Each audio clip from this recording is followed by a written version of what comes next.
You're listening to the Unmitigated podcast, the podcast that brings to light the hidden risks business owners and entrepreneurs take every day that may not be covered by traditional insurance. Here's your host, Van Carlson.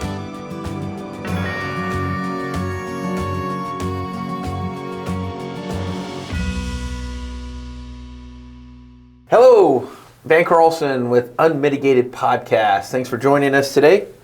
We got a special guest, Joe Anderson.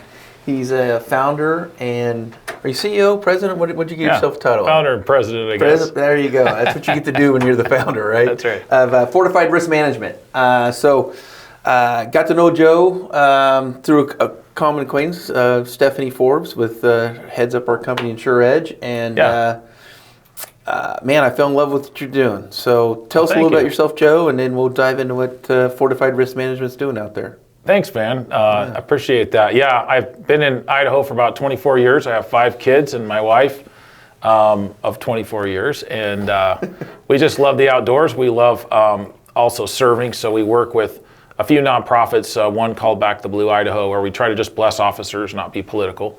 And then get involved in Kiwanis and some other things around town. And that kind of plays into risk management, because I believe that when we help people prepare for disasters and challenges in business and help them manage risk, we're serving them. So it's kind of fun. Yeah, that's cool. It's a challenge talking to business owners about risk management. Mm-hmm. We deal with a lot of entrepreneurs here at SRA, and you can never think downward, right? I mean, I always tell business owners have short-term memory anyway, or we would remembered everything we did to get where we are in business. We may leave ourselves in a fetal position, never get out of bed. So we have the short-term memory to begin with as business owners. Yep. And then on top of that, risk management is kind of like the clients I used to deal with that, hey, we need to get your will in place. We need to start thinking about how your legacy and estate, and nobody really wanted to address that because that's negative thinking. Yes. And I think that's one of the challenges with risk management. And then, so let's talk about Fortified Risk Management. Like, first off, what got you into that specifically? Yes. And the second thing is how do you deal with clients moving forward on the risk management stuff? And then we'll bounce stuff back and forth as far as what I'm seeing and what you're dealing with. I'd love to hear some of that. So I got into risk management. I was a commercial insurance broker for 24 years. And I always felt like just requoting the same insurance program that the client had last year was like regurgitating what they already had. So I was like, why am I doing this? It's a waste of time. So why don't I analyze their risk and make sure that the coverage that they have is actually covering their risk? And every year we did that because businesses change, clearly. And policies change. Policies change, environments change, right? So it makes it really fun, and you get in with clients that you build their trust, and you get in on the board level, and you're starting to get into their kind of thought process on how they expand and where they go, because they realize risk is a factor, but a lot of times they don't have the in-house expertise or the time, mostly, to really analyze it. And so partnering with them, gleaning out of what they know is really helpful. And most of the time that initial conversation, Van, is like, hey, let's be honest, you guys are the best risk managers in your operation. You know everything. My job is to glean out of you what you know and document it and start to put a format to it, and then bring in some outside experiences that can be helpful and some resources. And so it makes a fun partnership. One of the things that when I first was introduced to you and your concept, because here's the thing, we deal with business owners all over the country. Typically, they're not risk adverse. They're calculating on their risk with the risk reward thing, and is the reward as good as the risk, and let's go forward. I've been sitting in meetings though in the past, and really, I mean, we're talking 100 million or more in revenue a year, gross revenue. And I'm listening to what they're doing, and I'm like, man, is anybody evaluating the risk you have? And then honestly, I've asked people, who's your risk manager in your firm? Yep. And they're like, oh, we don't, what is that? Or well, why would we have that? Or what do we, and again, it's that optimism you have to have as a leader, and you're trying to grow your organization. That's right. It's that negative tone thought. You don't want to get those negative things into your mind. But, we all kind of know, we've been in this business long enough. We've all gotten those calls in the middle of the night. We've all, things have gone wrong. Yes. You know, and it doesn't matter how much planning or how much strategy or how much work you put in place.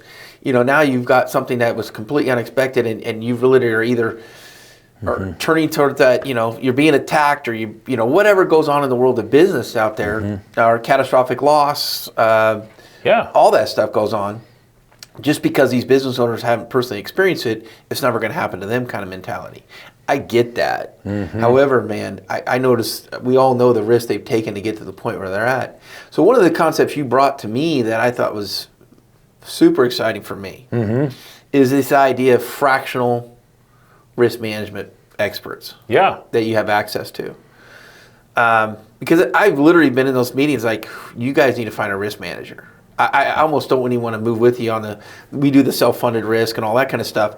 But it's like, man, you guys got so much risk out there that you really need somebody, like, not full-time, but you just need, and then I think it's also the lack of awareness out there for business owners, like you're saying. I mean, it's not something they even think about until sometimes it's too late, right? Too late, yeah, exactly. And so let's talk about that a little bit. How do you see this role playing with a business owner? How do you see Fortified Risk Management coming in and not just bringing that strategy to the table or bringing new ideas or new eyeballs on an old problem? Yeah. But how do you see that? How do you see yourself working with business owners on a fractional basis? Yes. And of course, talk a little bit about the support team you have behind you of vast amount of risk management experience out there. Well, one of the things I heard you say, Van, prior to talking about the fractional piece is that it's kind of a downer to talk about risk, and it is, right? Yeah. But one of the things that I always like to talk with clients about is business resiliency. How do you create a resilient business? When you go through tough times, how do you come out on top? And how are you able to then take advantage of the marketplace opportunities that are presented in a crisis? Because reality is, if you're better off than all your peers, you're going to be able to grow and expand in a better way than them and respond better. And so that's the fun part to talk about when you talk about risk management. Business resiliency, agility in the marketplace, being able to move and shake at a better place than your peers so you can take more market share and really bring in more profits and more value to your employees and your stakeholders.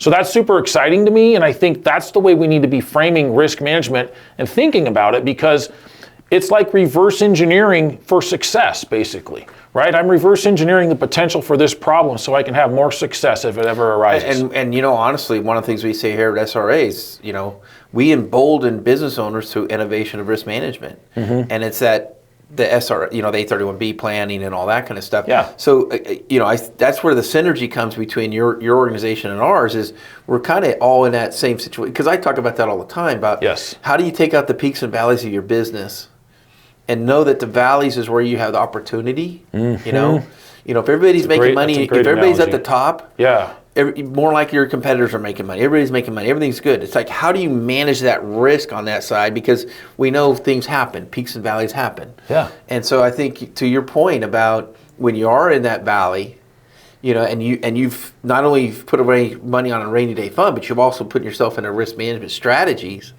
to position yourself to take advantage of downturns, because that's what smart business owners do. That's the innovative.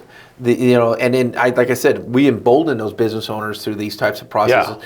And if you bring in risk management strategies on top of that, just minimizing the risk on the other side of not just the claim doesn't happen, right? Because of risk management, the things they put in place. So maybe their competitors are having these claims going on and affecting their ability to be profitable and also compete in the marketplace, because their insurances are. But now you've saved it. And I think a good example of that would be, and I've talked about, is the experience bonds on work comp and how you've been able to beat those experience bonds down and help business owners go out there. One of the things I want to mention is your clients, I think, are attuned to risk management already because they've made a decision to reserve money to pay for risk down the road. Right? And so, congratulations to all your clients. I just want to say that, because there's not a lot of people that do that. A lot of people are just winging it.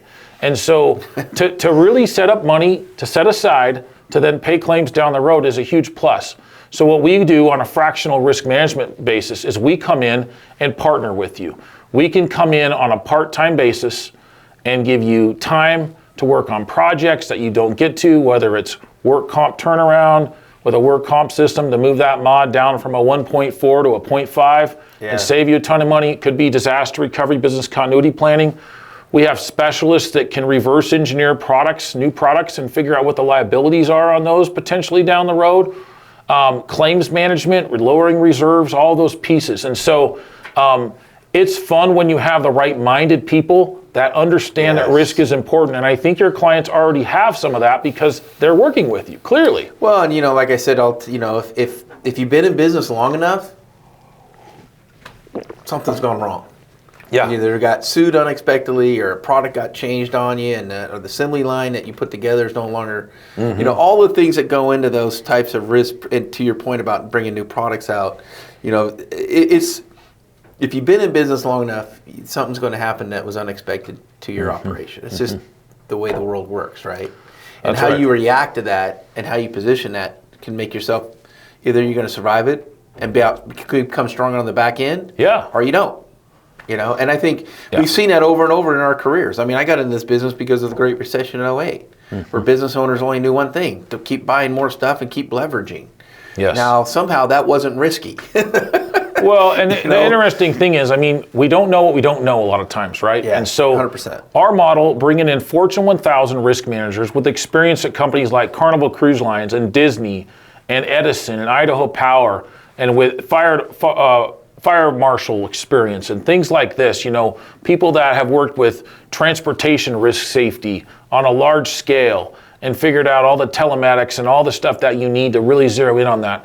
And bringing that to bear in the middle market and the small business world is just a huge, cool opportunity, because now you don't have to recreate the wheel as a business owner. It's really exciting. It's expensive. Yeah. Recreating wheels can be expensive. I think one of the things that was really impressive when I first learned about your company was the concept about fractional, because now it kind of takes off the burden of that owner, like, I got to go out and hire somebody and put them on my staff full time. Yeah. It gets away from that, because for certain projects I need somebody, but I don't even know where to turn. And that's one thing I think.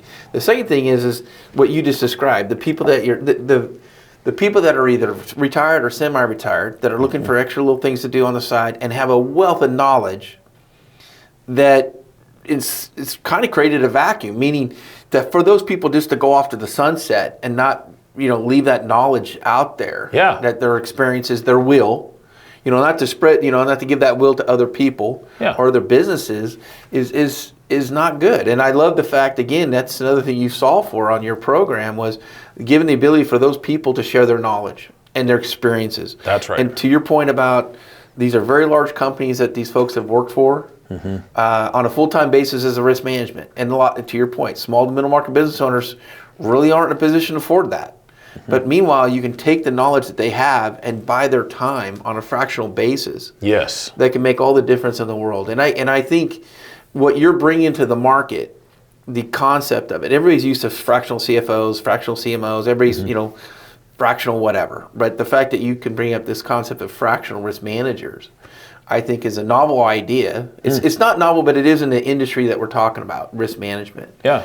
And I think for what you're doing there is great for the community. And it's a win-win, right? So the folks that have this great knowledge out there and the experience, you're able to bring those to the small to middle market business owners, and the small to middle market business owners now have the access to those people. I think it's a huge, not only is it a great way to keep the win-win, but to monetize it and create, that's everybody's winning, right? Yeah, let me tell you a story about a client we helped. Maybe that'll give people a picture of what we do. So we did a lot of work in the senior living space. I did, and they're lifting people, which is shifting loads. So you want to talk about tough work comp exposure, that's one of the toughest. Because anytime you got a load that's shifting, right? Twist your back, all these soft tissue injuries. Moving a human. And so, we kind of got in there and we said, let's do the deep dive studies. Let's look at the root cause analysis. Let's figure out what behaviors are behind the symptoms of the claims, right? And then let's figure out what's motivating those behaviors in the organization.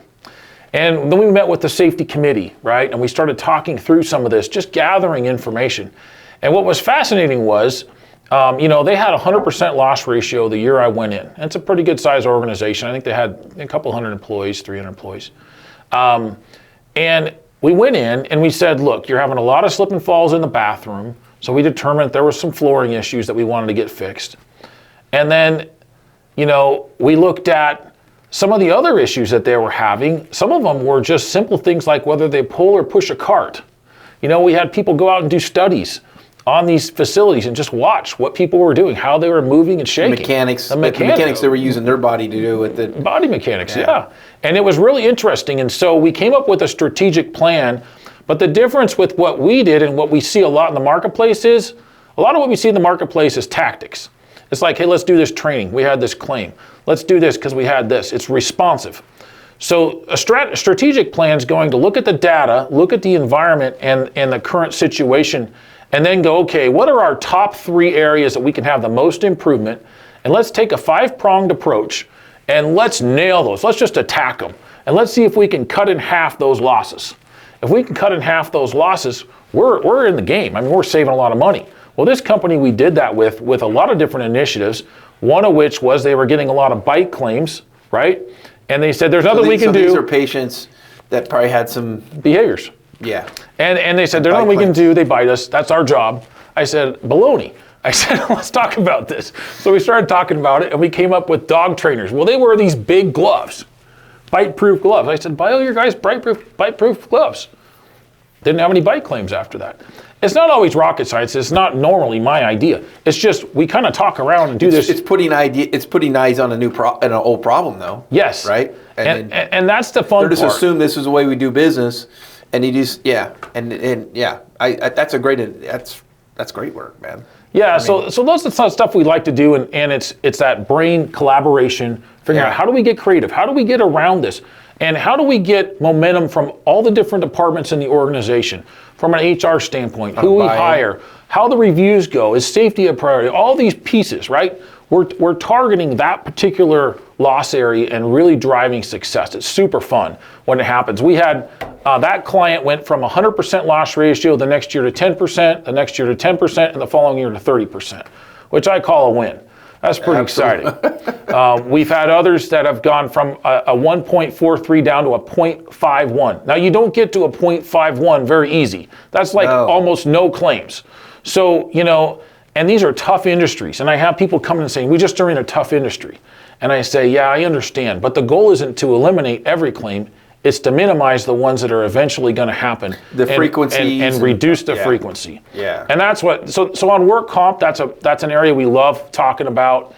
And we can do a lot of help in. But we can also help just kind of overall as a fractional risk manager, just kind of map out risk, right? And I think that's the biggest thing. If you know where your heat map is, where your hot zones are, now you can go, okay, I'm going to put priority and emphasis on this, right? But I think that's sometimes the hard part when you're moving and shaking as a business owner. 100%. You're trying to drive revenue, you're trying to manage expenses and all these things. Risk kind of takes a back seat sometimes, and I get it. But as you grow, it's got to be something up there.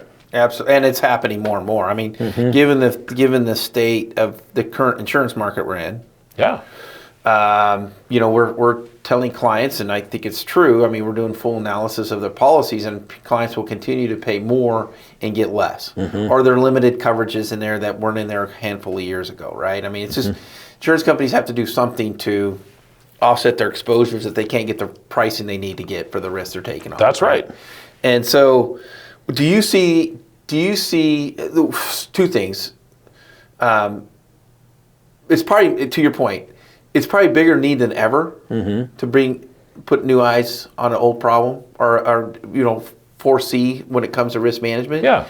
So that's one thing. And the second thing is, with the policies that are being more exclusions or less limits put in there, that how do you strategize that with business owners? I mean, we do it we're trying to fund for that unfunded liability now that they got on their books. They can't transfer it through normal channels, or they're going to retain it on their books. We're part of that problem, right? Yes. But the other side is, let's make sure it doesn't happen to begin with, or if it does, we minimize that.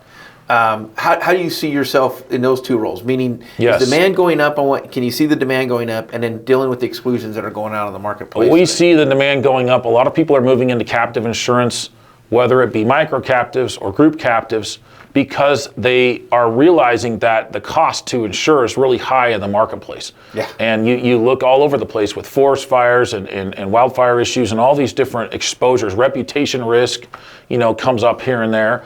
Yeah. So we're just kind of there to help partner with them. We'll bring in a generalist and we'll have specialists, risk specialists. But yeah, it's fascinating that you asked that question, because I think when you look at moving forward in an environment where things are changing, like tariffs and things like this, right? Oh, yeah. It can be really daunting. And I've talked to a few folks about that.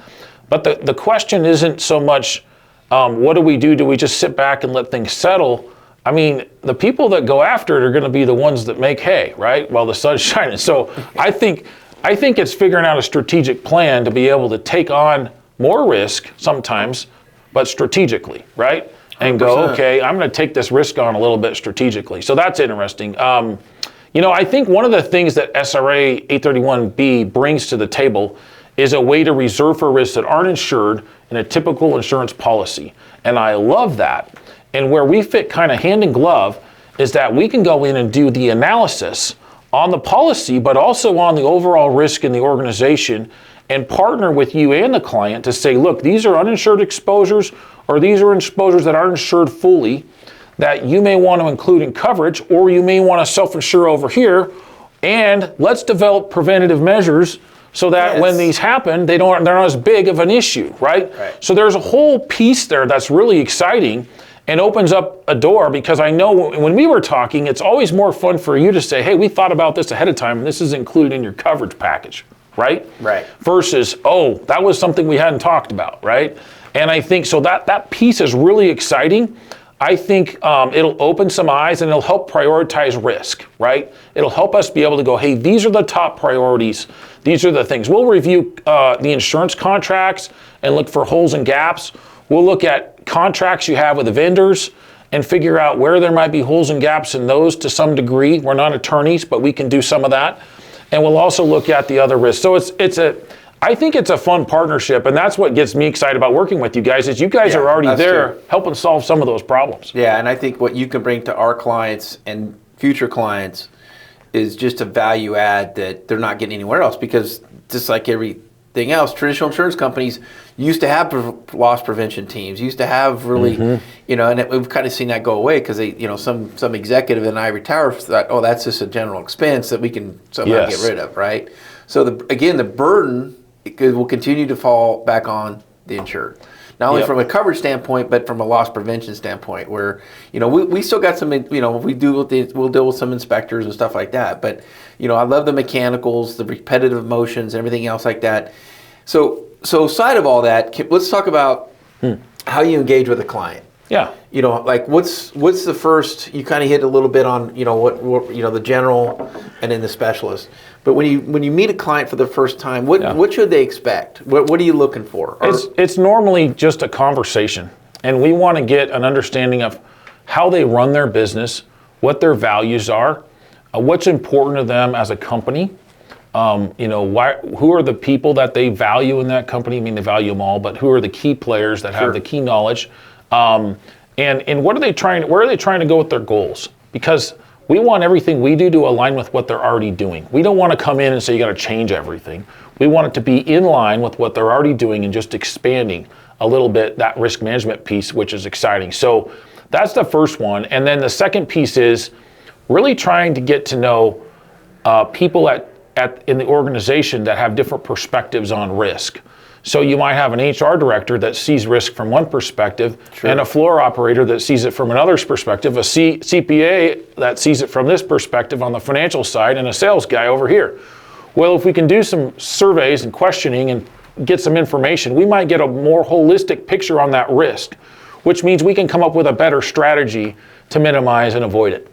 And obviously buy into it too from the employees you're going to be. That's right. Yeah. Put them in part of help be the ones to help solve part of the problem, right? So that's right. And really drawing out of people, so a lot of times what they already know. We don't need to take credit for everything. I'm really happy if I'm working with a team and they come up with the ideas and they own them, right? So the goal is to create ownership in that organization of those risk management initiatives. So they get behind them and they're on fire, and they're going, okay, you get in line now because we're doing this. It's true. And, you know, and a lot of it has, you know, again, one of those, it's a prevention issue and minimize issue. I mean, things are going to happen, you know.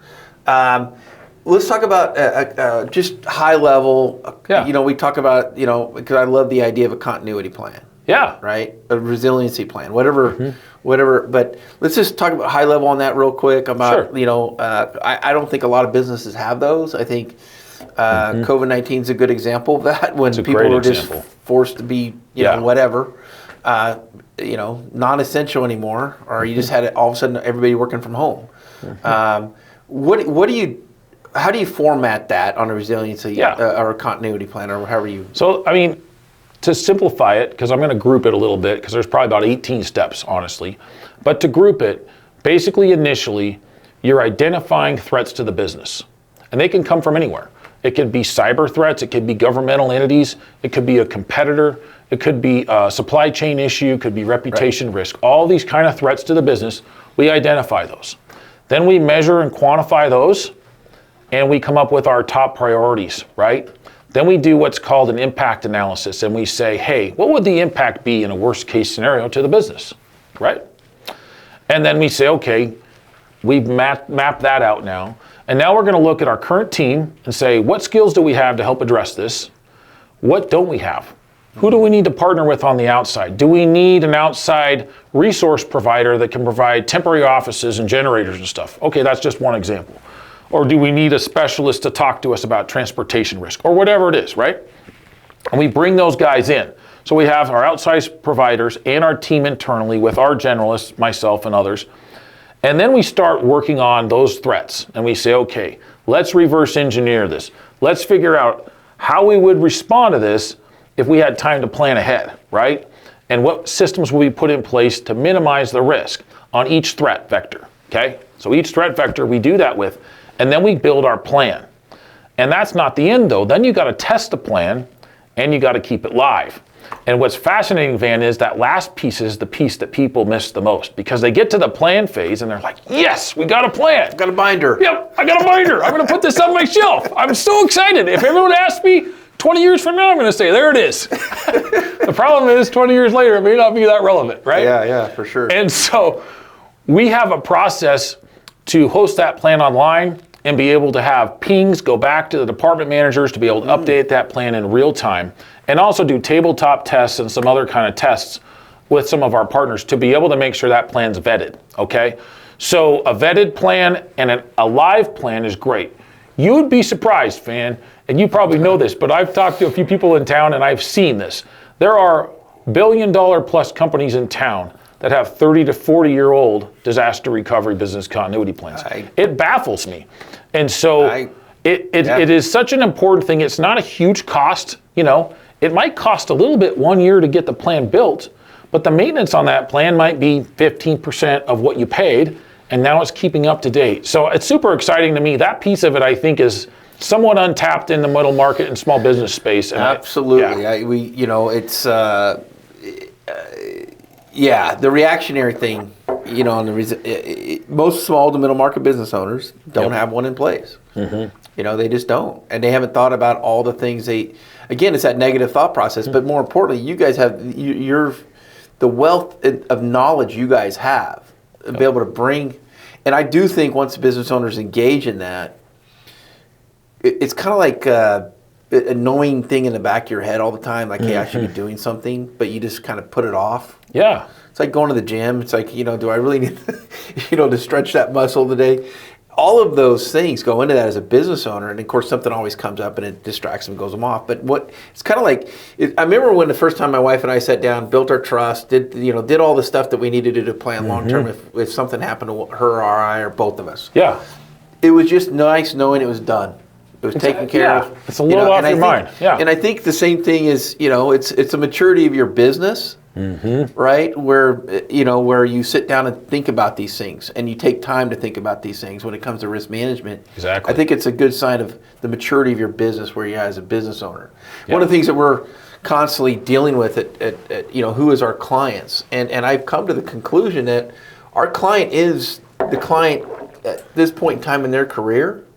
of where they are now working on the business, not in the business so much. Yes. And I think that is a different type of owner, and it's not because they were in the grind and they're kind of outside of it, and they've achieved a success level to where they can work on their business all the time. They're not in the everyday minutia of the business, right? Everybody's got minutia in their business. And if they are, they're numb to it, and they just get things done a lot quicker, and they're always focused on how do they run their business more effectively, efficiently, everything like that.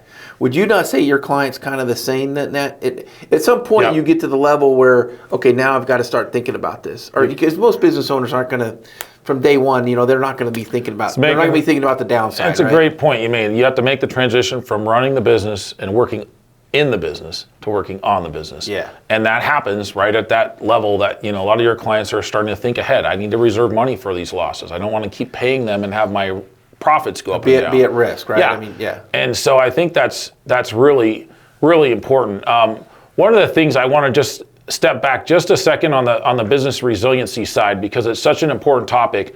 If you think about business resiliency, you have an event. Let's say it's a fire, flood, could be a cyber attack, right? And that's day one. That first week or two, you want to have a crisis communications plan. We had a client that had a vicious, evil man stab some of their residents on their property. And it was in the news nationwide.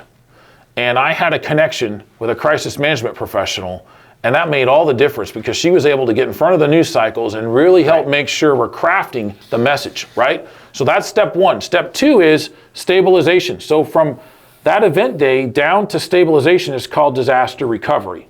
From stabilization back to where you were is business continuity. But wait a second, you wanted to grow 20% a year, and it might take 2 years to recover. So you have now this vector up here on your growth track. All that space in between is opportunity cost benefits. That's where business resiliency comes in, that term, because we want to be resilient and think ahead and go, do we want to grow, do we want to recover quicker, spend more money, and take more market share? Or do we want to pull back in this area, save costs, and take a little longer?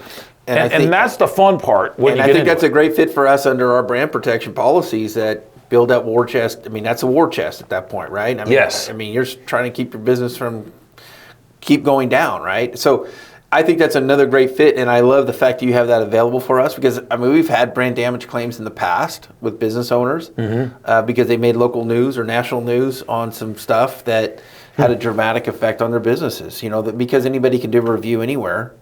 And whether you're a customer there or not, doesn't matter. If they want to politicize your things, which have happened, yes, you got to be ready to fight for that, and you got to have those folks in place. And the fact that you have those resources is great for us as well. And so, again, I look forward to our relationship. I will say this: as an SRA client, you guys do get a discount for that's right, being a strategic partner and being a client of SRAs, and that's one of those things that you guys can talk to Joe on one-on-one. We're kind of wrapping down right now. Definitely appreciate you guys being here, listening to this. I hope you're excited as we are about this new partnership we're forming with Fortify Risk Management. It makes a lot of sense from our perspective, and we're really happy to be working with you, Joe. And honestly, so let's talk about that. So Joe, what's the best way to reach out to you? I mean, they can always come through us, and we can always give them there. And then, like I said, you guys can talk about the different ideas that they're looking for, or I think just letting you guys know, they do get a $500 discount on a risk reduction review, which is our initial step in analyzing overall risk at a high level. So that runs usually $3,000 to $5,000, and they get a $500 discount on that by working through you. So that's a great way to start. And what it does, it just gives you an independent look at risk. So you may be doing awesome, and we'll tell you, here's your strengths, but here's some areas you might be able to improve in. And that's a fun way to start. And then from there, we do proposals on specific risk projects that you identify after that review that you want to work on. So there's no pressure. It's really just hey, we'll do an assessment, and then we can work with you on those risk projects as you want to move forward. No, that's great. That's a great way to start. And like I said, at least there's an outlet. I don't think a lot of business owners even know that this is even available to them. again, you know. Yeah. So again, you know, appreciate you being here. Appreciate you starting Fortified Risk Management, the concept there. Thank you. You know, I started as a traditional insurance guy. It's kind of funny how we evolved to other things. It is. You know, and who would have thought? But I love what you're doing, Joe, and I wish you all the luck, man. Thanks, man. Appreciate you. Yeah, thank you, man.